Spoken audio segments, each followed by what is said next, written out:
নিয়োগটোক লৈ যথেষ্ট বিসংগতি হৈছে আৰু আজি প্ৰবল দৃষ্টিপাতৰ মাজতো আপোনালোক আহিছে, কি ক'ব?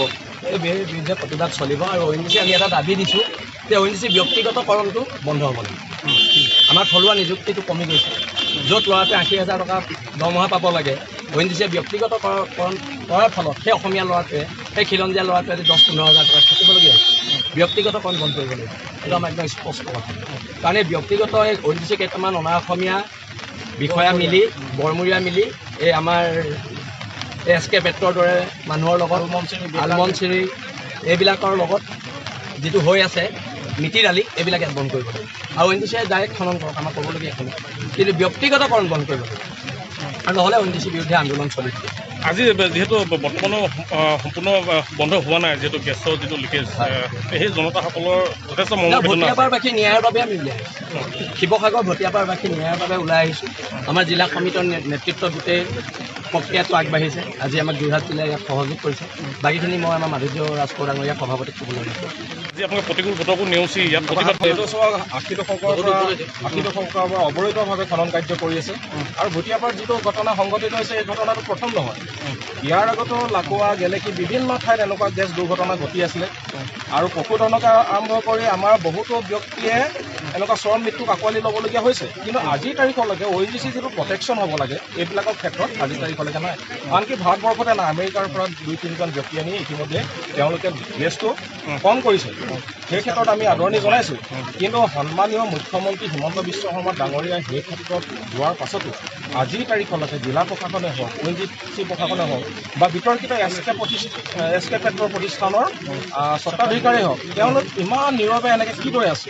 গতিকে এইটো এটা গোপন বুজা মেলা হৈ আছে। আৰু অকল থলুৱা বিৰোধী এটা নীতি গ্ৰহণ কৰি আছে। তেওঁলোকে বৃহৎ মুনাফা আদায় কৰি আছে, আৰু তাৰ ফল ভুগিছে আমাৰ সাধাৰণ যিসকল শ্ৰমিক, জনতাই ভুগিছে, শ্ৰমিকে ভুগিছে। আজি 2-3খন ONGC ইউনিয়ন ক'লৈ গ'ল? তেওঁলোকক আচলতে কণী পৰা কুকুৰা পৰিণত হৈছিলে ONGC।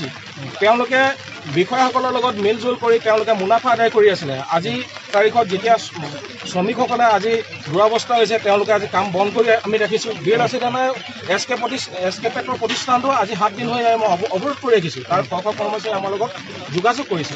তেওঁলোকে 13 বছৰ হৈ গ'ল তেওঁলোকৰ মৃত্যুক আঁকোৱালি লোৱা।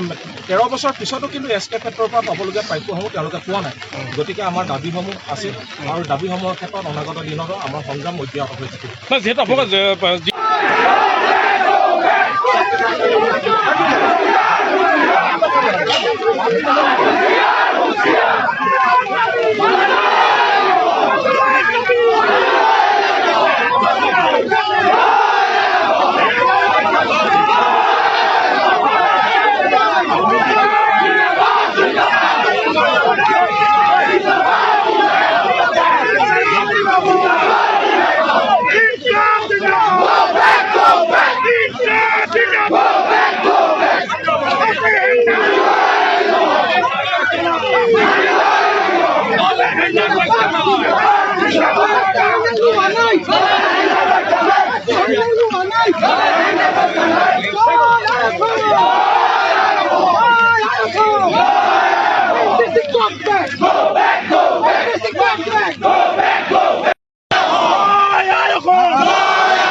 Hi, hi, hi, hi, hi, hi, hi, hi, hi, hi, hi.